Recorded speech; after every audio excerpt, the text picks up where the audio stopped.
Hi everybody, this is Brian Koo with another ROK video. And today we are going to dive into the formation system.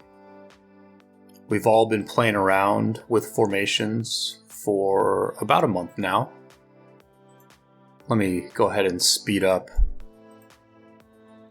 the latest level on my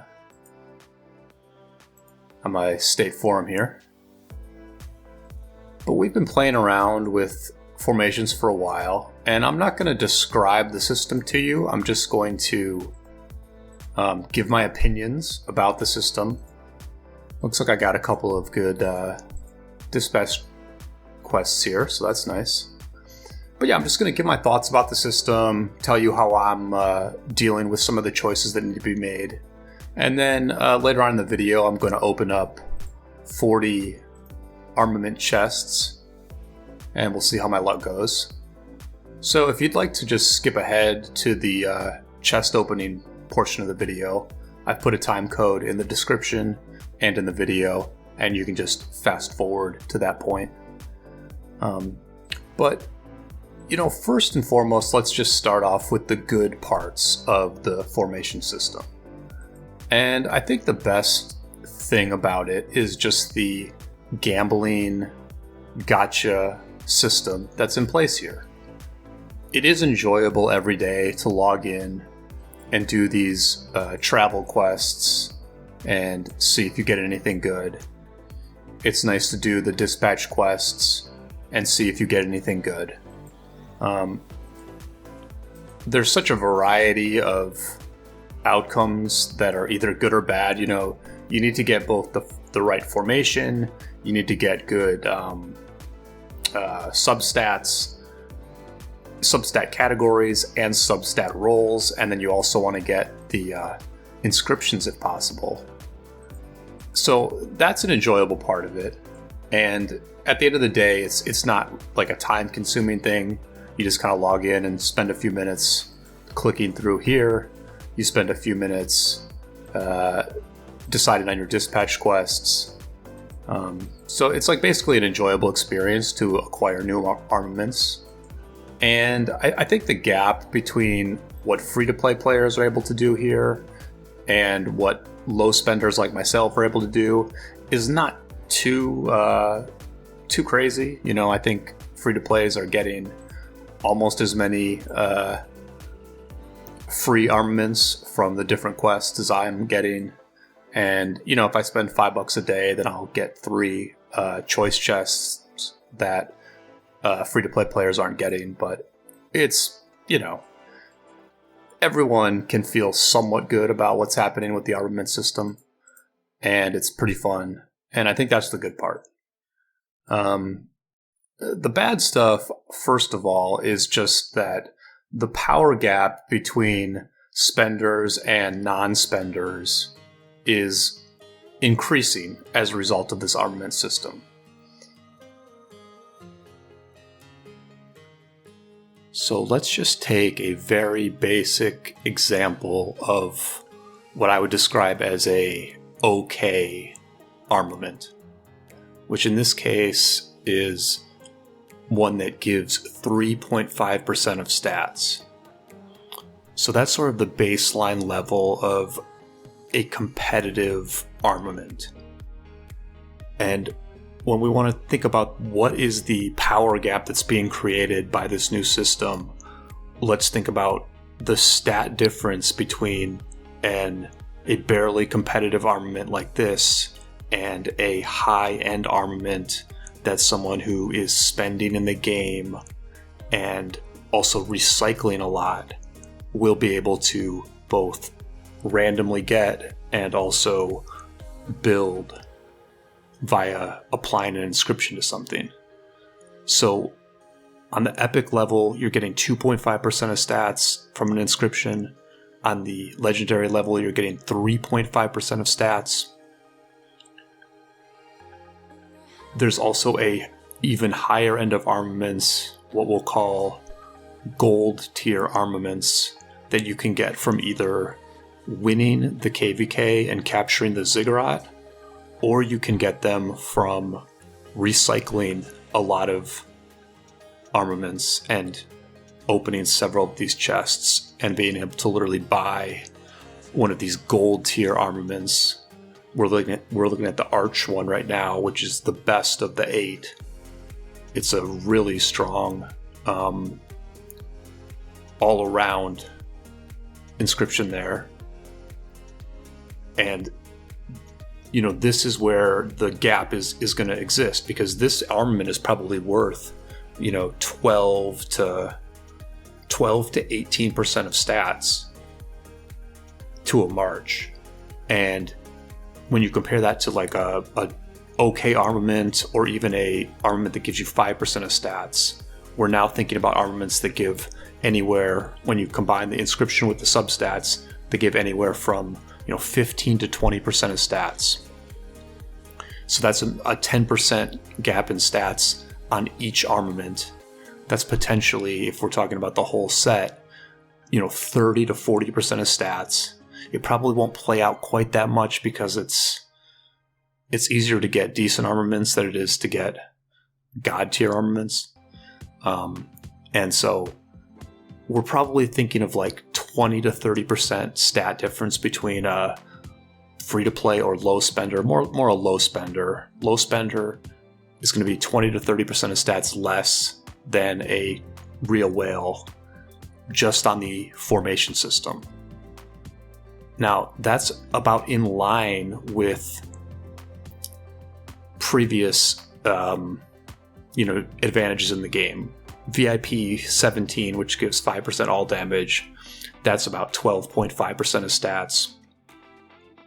A critted KVK weapon gives you 7.5% of stats compared to the non-critted version. If you've won a Zenith and gotten a 15% castle skin, you're getting 5% more stats than someone who hasn't done that. So 25% advantage. I think basically Lilith went to the line of how far they could push things without, getting people to start rethinking whether they want to play this game. They basically came as close to playing with fire as they could, without actually stepping in it. Sort of similar to what they did with Crystal Tech, because the first version of KVK Crystal Tech was so outrageous that they had to actually dial it back. And this one is just it's right on the line. But at the end of the day, someone who is spending as much money as they can on armaments is likely going to be picking up one of those god tier inscriptions from the shop every 15 months or so, whereas it's likely going to take a free-to-play or low-spending player around 2.5 to 3 years to get one of those god tier inscriptions. I base that off of a podcast I heard with the very well-known Whale Bunny from 1254, where he said that in the first 3 weeks of the armament system, he had picked up about 60 gold coins via recycling. As it goes on, he's going to be recycling more and more quickly, because he'll already have good armaments. So I would guess that a Kraken in this game is going to get 80 or 90 gold coins per month. And to get one of those god tier inscriptions, you need 1,440 gold coins. So the gap, and as a reminder, those god tier inscriptions are probably worth 15 to 20% of stats. So the gap is going to be tough to deal with right off the bat, and in a couple years the gap's going to be even worse. So I think this is a very sort of touch and go situation, where when you have one side that has 25% more stats than the opponent, it becomes very difficult for the opponent to ever get a profitable trade, especially when that whale side is in the garrison. In our last KVK, there was a player from 1682 named Solomon who had clearly spent a lot of money up front to max his crystal tech after the second Mountain Warfare bundle had released. And I can remember rallying against this player. He had a Xeno Flavius Garrison. He had 10 to 12% more all damage than I had. And it was just impossible to get anywhere close to a fair trade against this player.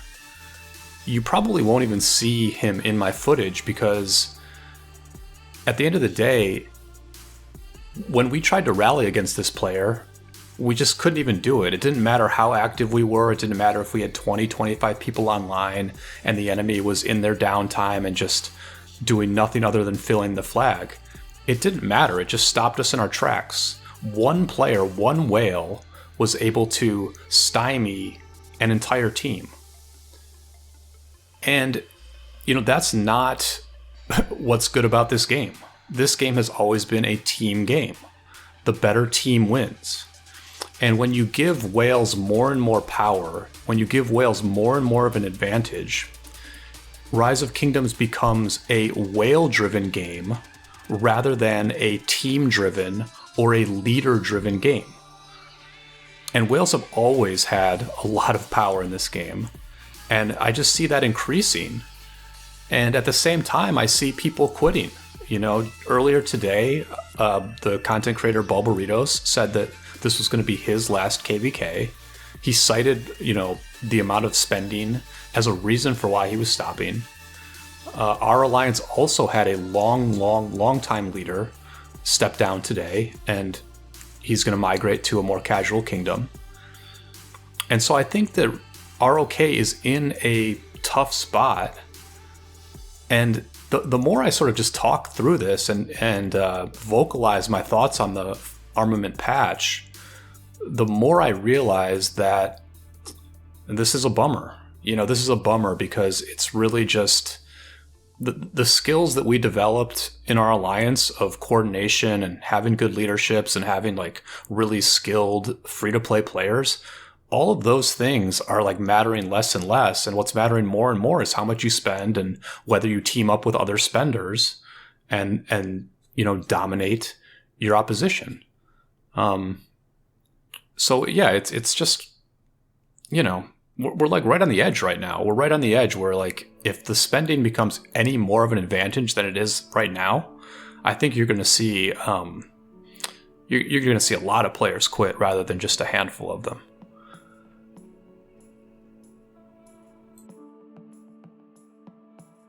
So I'm just going to open up, I'm going to do all of these as arch formation, and we'll see if we get anything good here. All damage is good, nothing else on there. Let's see what happens if I open more of these at once. Oh, okay, it's like this. All right, well, let's look at all these. Nothing special there. Remember, these are all arch formation.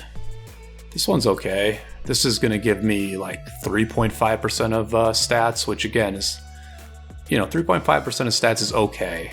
It's not what I would want to be using in an actual war, but it's okay. Nothing on that one. All right, so here's what is this inscription? Increases normal troop damage dealt by 1%. So this looks like an awfully good armament right here. So that's cool. That's cool. I mean, I don't know how to convert normal attack damage of 1% to stats.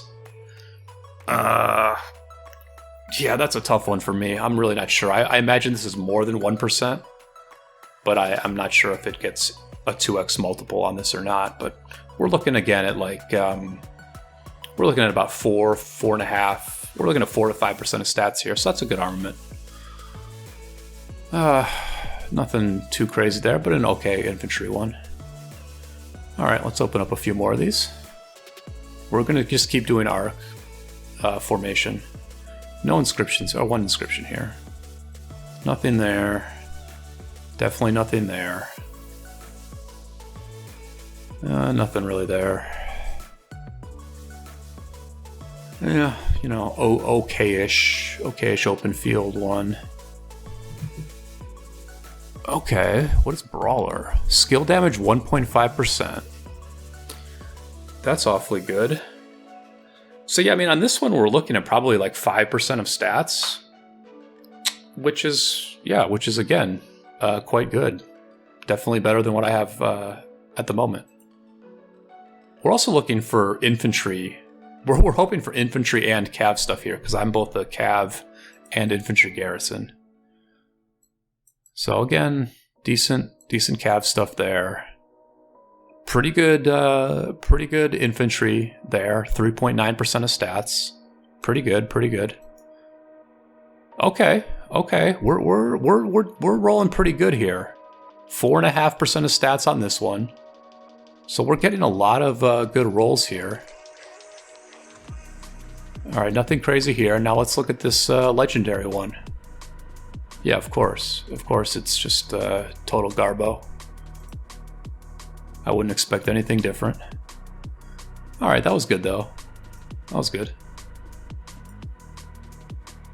Okay. 2 inscriptions on this one. I still never gotten a... All right. Well, there you go. I haven't gotten a double inscription yet, but it is possible to get 2 inscriptions on a single armament, which is fantastic. Another underwhelming legendary there. You know, it's tough. It's tough to get a good one, but I'm feeling optimistic here. Legendary with an inscription. What do we got? Okay, 3.3% infantry defense.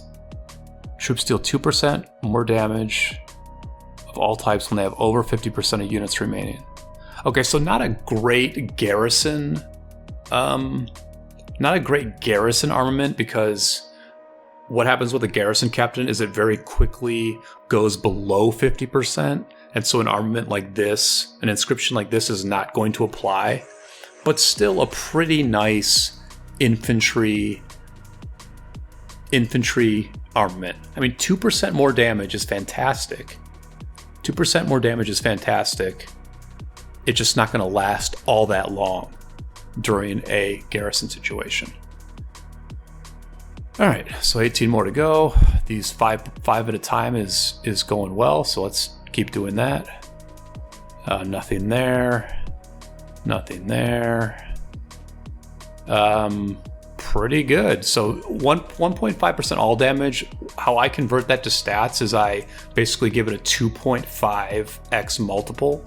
So that's going to be 3.75% of stats. Plus the 2.4 infantry damage defense is going to be... So what did I just say? 3.75?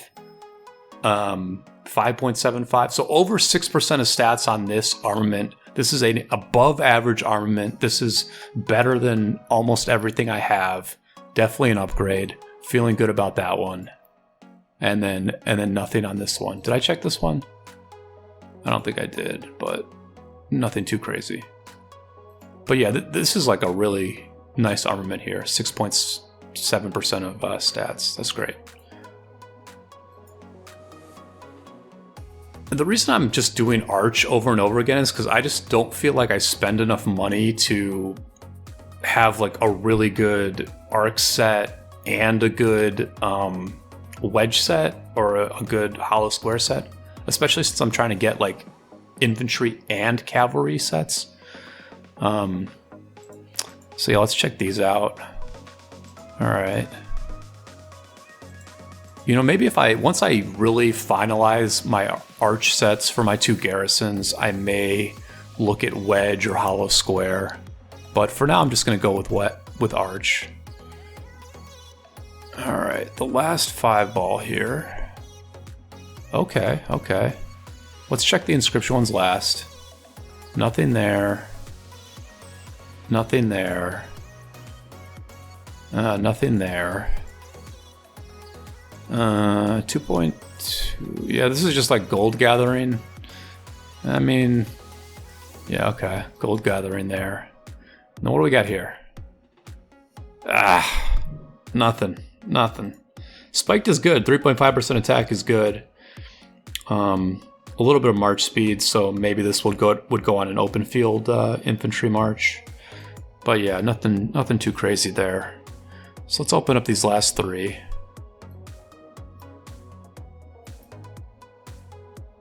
Okay. Nothing, and nothing.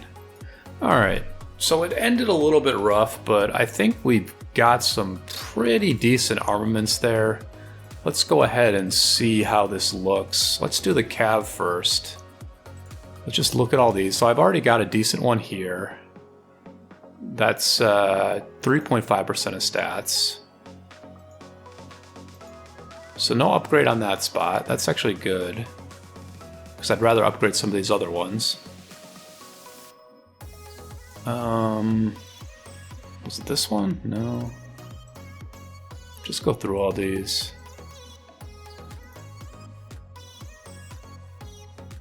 I guess these were. I guess I did better on infantry on that one. That's the infantry one. What is this? Wait, I thought I got good cavalry ones. Oh, so yeah, here's the cavalry one that I wanted to use. This is pretty good. This is pretty good. Is it better than what I have though? So this is like. So with this, I'm saying that this is like 0.75% all damage, because I think skill damage is about like half of the damage that gets dealt. So 0.75% by a 2.5% multiple is like 2% of stats, 4.5% of stats total versus what I have right now. 4.5% of stats versus 3.5% of stats, so it is better. So we will go ahead and swap this one out. Yeah, we'll swap this one out. I thought where's all my good cav stuff here? What's going on? That's 2.5. Alright, I thought I had gotten better cav gear. Am I like... What am I missing here? Did I miss... What am I missing here? Oh, is it this one? It's this one. Yeah, okay, so like 1.5%. This was like 4.5% on this one. Yeah, this is definitely better, right? 4.5% versus 3.5%. Yeah, it's an upgrade, so we'll go ahead and do that. I guess I got better infantry stuff. Which I don't even know where my hollow square or my arch formation infantry gear is, but anyway, I don't want to bore you with this stuff. We did get some good armaments, and I gave you my thoughts on what's going on. A little bit of a rambly video. I'm not as used to these state of the game type videos,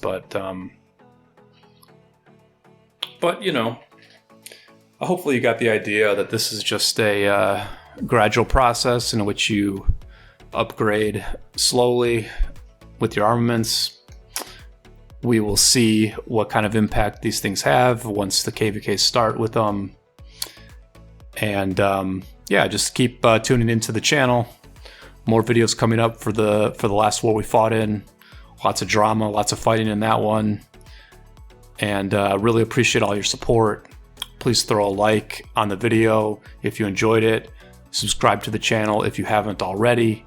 And until next time, let me just zoom out here. Zoom out, let you see the whole kingdom here. Until next time, my friends, I will see you all on the flip side.